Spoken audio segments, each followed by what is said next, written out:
Good morning, everybody. Today is another test day. So you are not going to have any math class today because the in-person students are doing math testing. But we are going to have a little literacy session like this. We'll do the same thing actually on Wednesday and Thursday too. So you'll still have a little bit of review time, and then we'll learn some new spelling words, and we'll go over the roots for the week as well. So would you all take out a whiteboard, and we'll not do phonogram review, but I am going to walk you through some words from the test that we're going to review. Or sorry, you just took your mastery test. So these are words that are going to be on the quiz on Friday.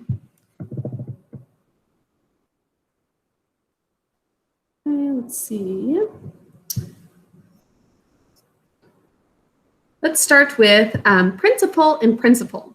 So first, could you write the word, which means like the principal of a school?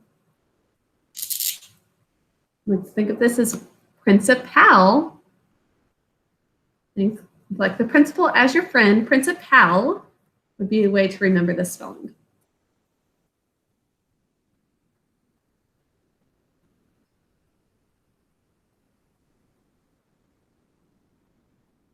So it should look like this, principal. Now the other type of principle is like our honor code has some principles to live by, like showing honor, respect, perseverance, excellence. Principle. Let's write that one.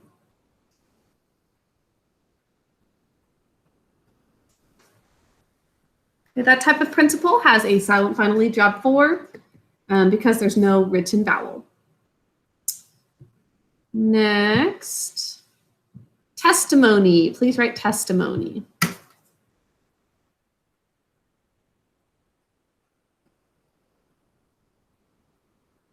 Spelled the way it sounds, testimony.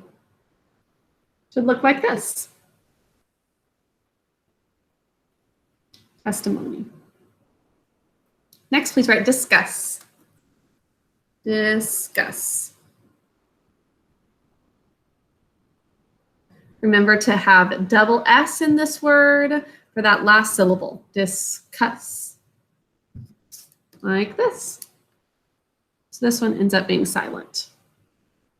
And finally, discussion.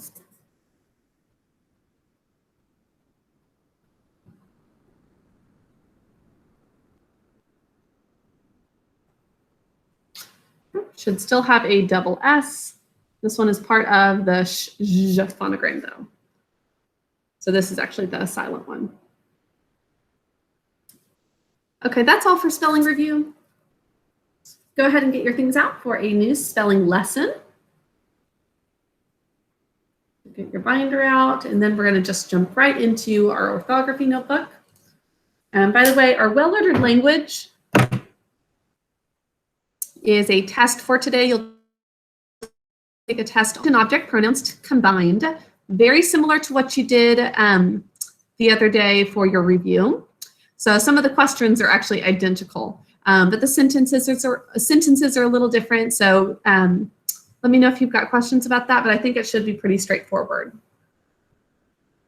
Okay, so for our new spelling lesson, let's see. We're going to have a homophone for our first word. We learned the word yolk, like the yolk of an egg, which we think to spell yolk.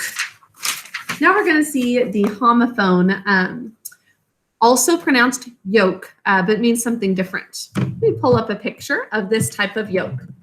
With one of my classes, I think it was my second, my 11:30 time, we talked about this. This is connecting two cows or oxen together. And we'll see this word come up in Farmer Boy when we start reading it. Actually, maybe it was my 8:30 class. Arianj, was it you? I think it might have been you who was mentioning this because you've read ahead and you've already read the book. This is a yoke. And it's also the action of like yoking or putting two things together. So these cows that are side by side are combined, or they're kept together with this thing called a yoke that goes around the cow's head, and then a bar over the top of them. So yolk. Probably many of you saw the spelling of it as I was Googling it there, but let's go through how we spell it. Yolk, one syllable. The sounds are y, o, k, three sounds. In this word, O says its name because of a silent final E, job one. Please write yolk.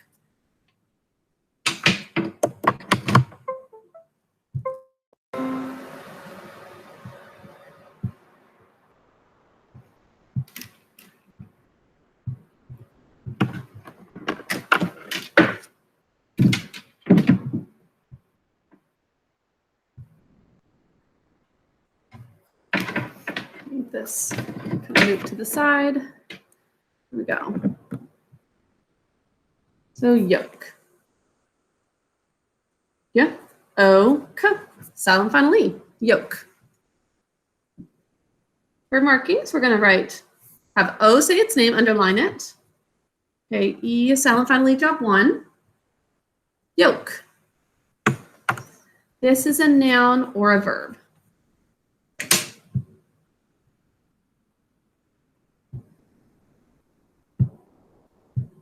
Check that your spelling matches mine and your markings match mine. For our next word, it's individual. Would you say individual? Individual means one. So like a single group, an individual group. Or you can call a person an individual, meaning one. So anytime you hear this, it means just one. Individual. The j sound, strangely enough, comes from a d in this word, which sometimes happens when it's followed by a u. So we think to spell this as individual. And that ul ending should make you think al, individual. Okay, can you sound it out with me? Individual. Individual. 5 syllables. So in, that's in. Individ. We've got d, I, and then v, I, d. 3 sounds. Individ. U, saying its name in an open syllable. And a-ol, the al suffix, which a lot of times has an ol sound. Okay, pick up your pencil and please write individual. Pick up your pencil. Let me check the marking of where that V lies, though.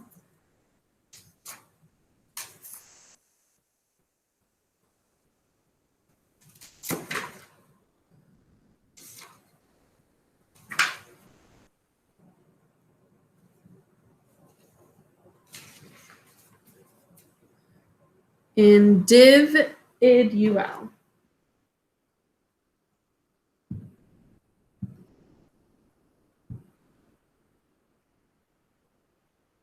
Okay, let's check our spelling. I, n, syllable break, d, iv, syllable break, I, syllable break, d, u, syllable break, a, ul. Individual. Individual is the way we say it. Check that your spelling matches mine and cross it out if you made any mistakes. In is basic code. Div is basic code. I is the vowel saying its first sound. Even though it's in a syllable all on its own, we're not going to mark it because it's saying its first sound. D, u says its name there, so we're going to underline that. Sorry, it kind of looks like that's a double underline, but just one.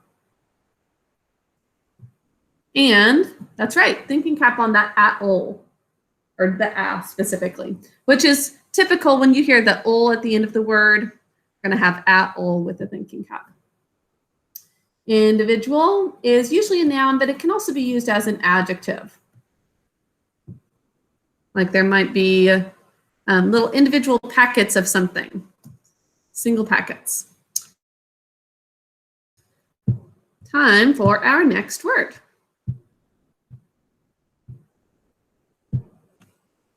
Okay, our next word is innocent.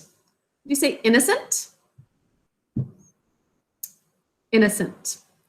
Innocent means that it's like not guilty, basically.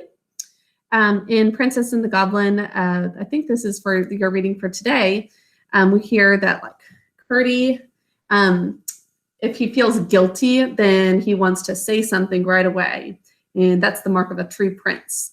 And so innocent is the opposite of that. It's not having done something wrong. It can also be used to describe like young kids who maybe in general are very kind and sweet, innocent. So innocent is the way we think to spell this. Would you say it with me? Innocent. 3 syllables. First syllable, I, n. We keep an n there just to keep the vowel short. But it ends up being silent because we say innocent. Second syllable, another n and o in an open syllable saying its name. Last syllable, s-a-n-t, 4 sounds. This is like 1 cent a penny. That has k, saying its second sound because it's followed by an e. In, no, cent. Please pick up your pencil and write it. Innocent.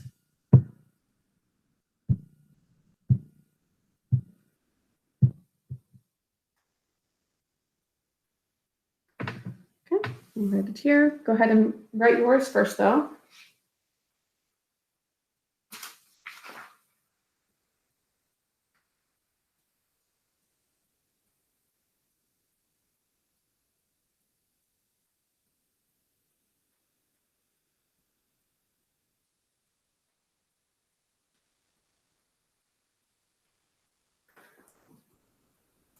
So I, n, syllable break, n, o, syllable break, s, a, n, t, innocent.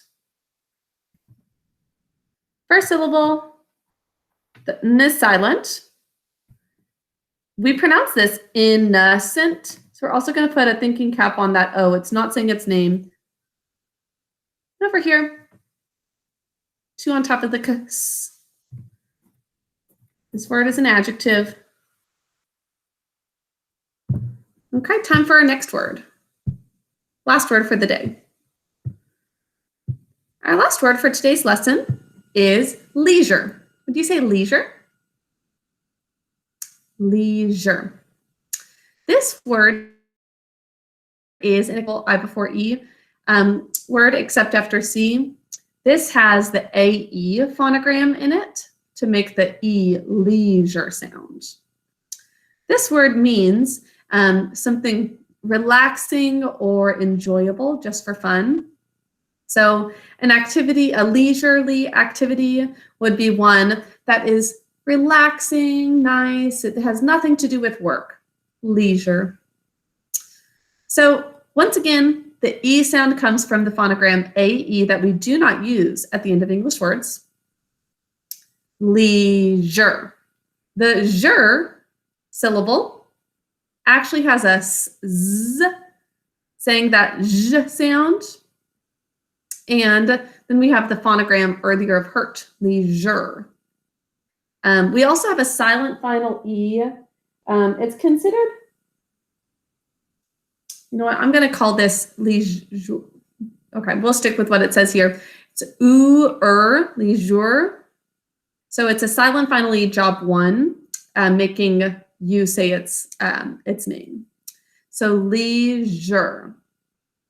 And you pick up your pencil to write it. Sorry for the confusion with that one. I don't quite agree with the manual, but we'll stick with that. Leisure.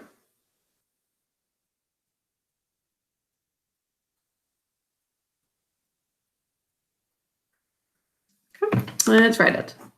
E, syllable break. Leisure.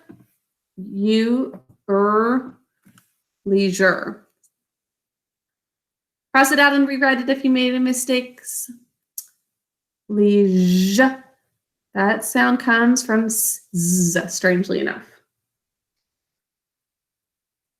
Okay, so for our first syllable, that's the phonogram A-E. Which sound is it making? Second, that's right. Over here, zh is not saying a normal sound.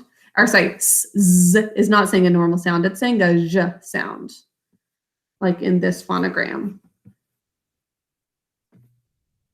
Now we'll stick with the manual for this and say that's the vowel, consonant, vowel pattern, but a thinking cap here, even though it is saying kind of earlier of hurt. But we'll stick with the manual for that. Okay, the word leisure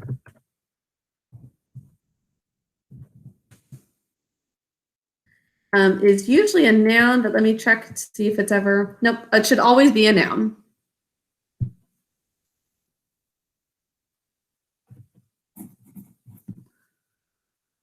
Okay, so a relaxing or enjoyable thing, leisure.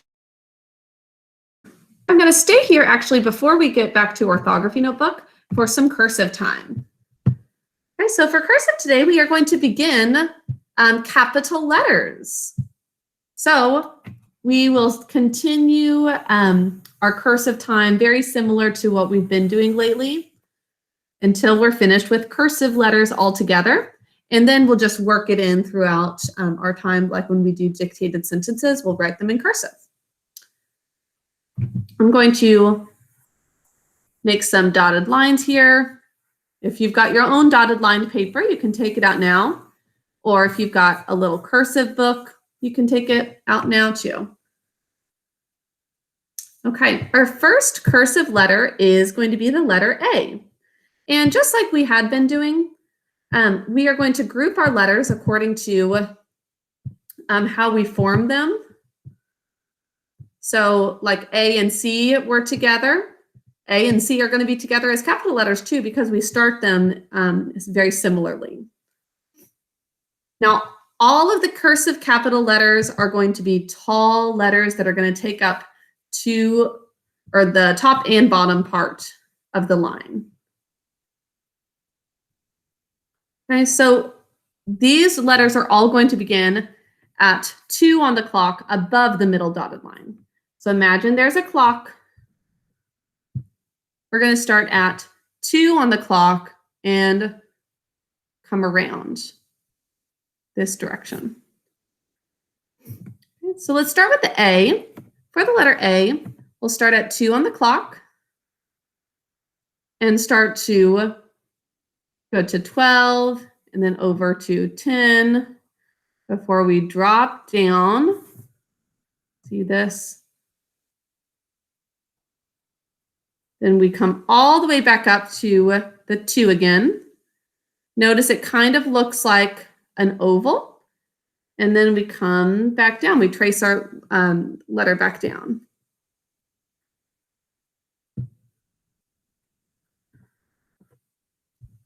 So I'll do it a little faster. We've got 2 on the clock here.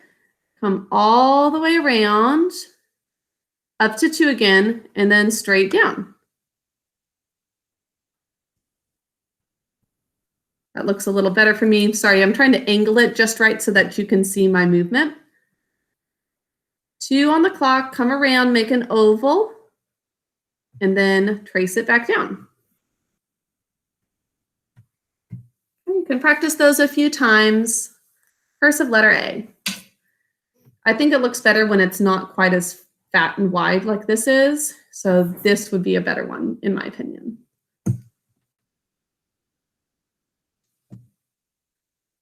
Now the cursive C is going to start in the same way. We have 2 on the clock here. Come around from 12 to 10, then back down. And then don't complete that oval. It's just basically a giant C. Like that. So if we were to write like California in cursive, that's a proper noun that starts with a C.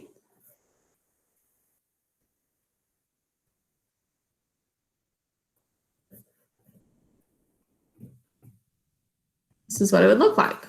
That's how it connects to other letters. We just swoop it over. Over here, we've got the capital A. Could write Arianch. So I was just mentioning him. as a proper noun that starts with capital A. Several people now are going to be able to write their names in cursive with these letters now. Okay, and the last one that we'll go over is capital E.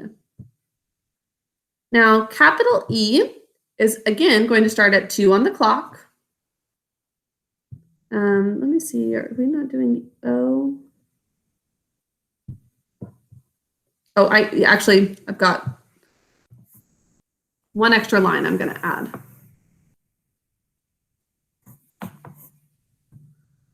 Okay, so for E, we're going to start at 2 on the clock again, come up to 12, and then over to 2.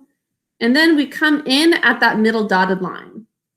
Then we trace it out and make another like half clock letter, basically. So coming in at the middle line and then back out, probably all of you are thinking, this looks like a 3, but just backwards, right?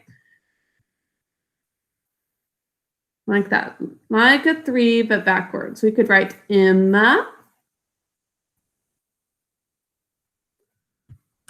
Emma, now that you know the capital E, you can write your whole name. My first name is Ellen. And write it with that capital E. Right, so there is the capital E. Just like a 3, but backwards. Our last letter is the capital O. Now, capital O in cursive is going to still start at that 2 on the clock before we go up to the 12, 10, circle down like we did for the A, come all the way around. And instead of going back down, we're going to keep it up and we make a little, let me do that again. And then keep going, trace it along, and then start to come out like that. One of my reading groups is reading Oliver Twist. We could write Oliver.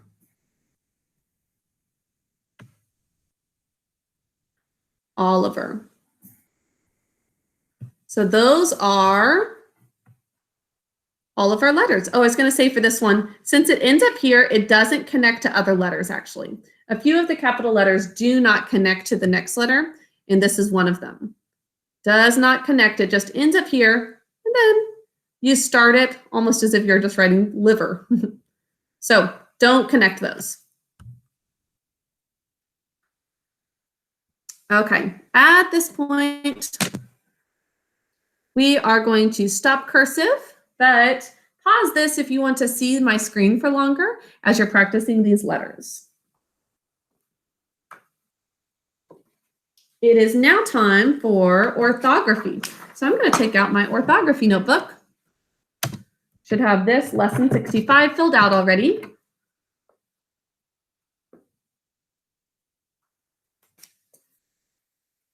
And we're going to fill out lesson 66.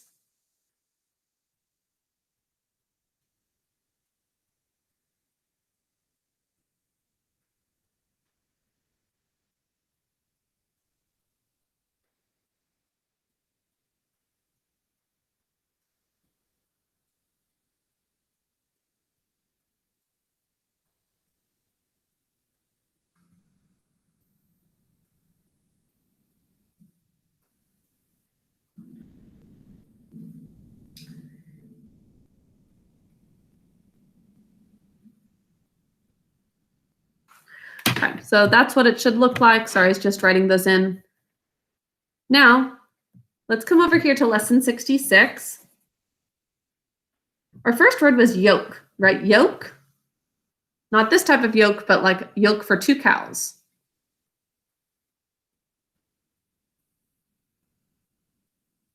Yoke. Our next word was individual. Individual.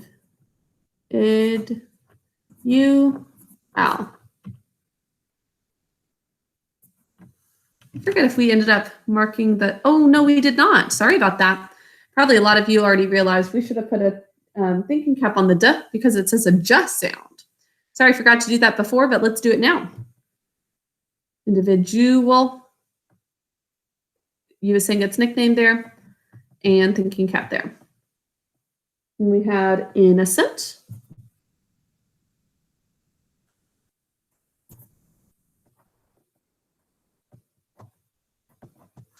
Innocent.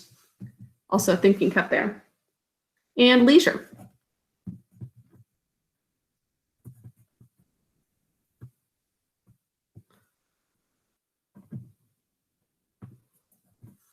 Leisure. Okay, we'll write in a couple spots for today. Pause the video here if you need to see it longer. I'm going to move on to page 8. This is page 8. Now, the word leisure is an exception to the I before E rule. Usually we use IE except after C or when it sounds like A, air. This is an exception though, leisure.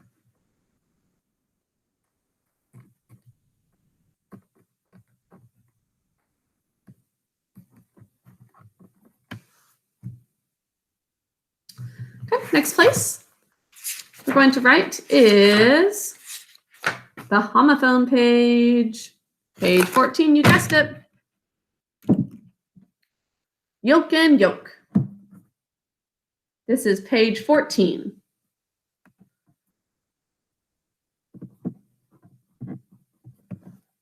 Yoke and yoke.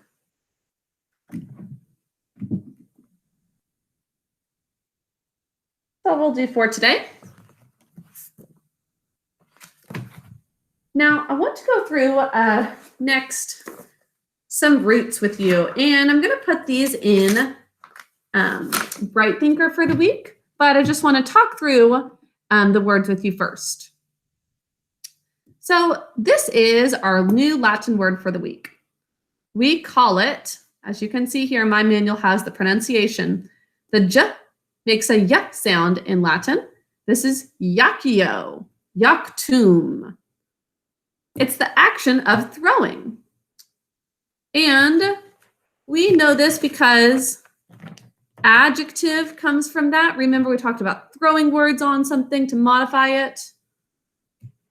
Well, the jaccio part of the word means to throw. So eject is a word that also comes from this. Eject means to throw out. You could be ejected from a baseball game if you break the rules. If you like hit somebody with your bat, you would be ejected from the game, thrown out. You could also click an eject button on maybe a CD player in the car or DVD player. That means that something's going to come out of it. Interject means to throw between. If you interject in something, that means you're getting in the middle of it, basically like interrupting. So interject means you're throwing yourself in between two things. Object.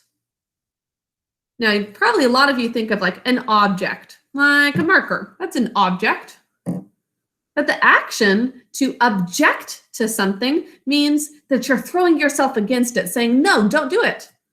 It means against. So to object, maybe in a courtroom, means, oh, somebody has said something against another.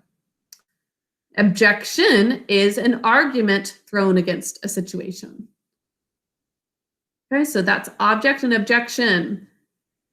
Project is probably the first way you would think of saying this word, like a science fair project.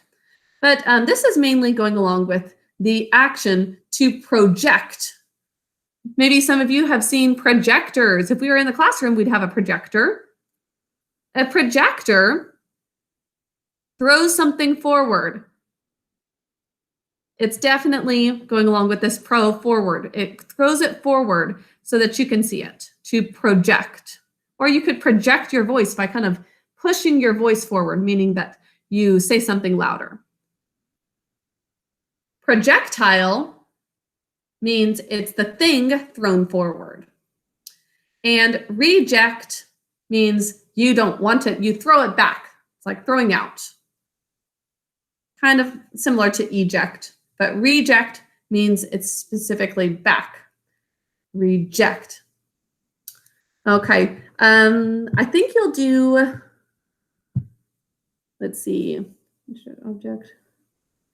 You'll do a card for every one of these words, and I'm going to put it in Bright Thinker. All this part in parentheses is just a little extra information.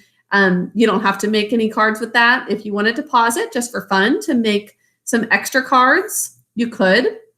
But I'm going to have all the information in Bright Thinker for you. Now, before we go,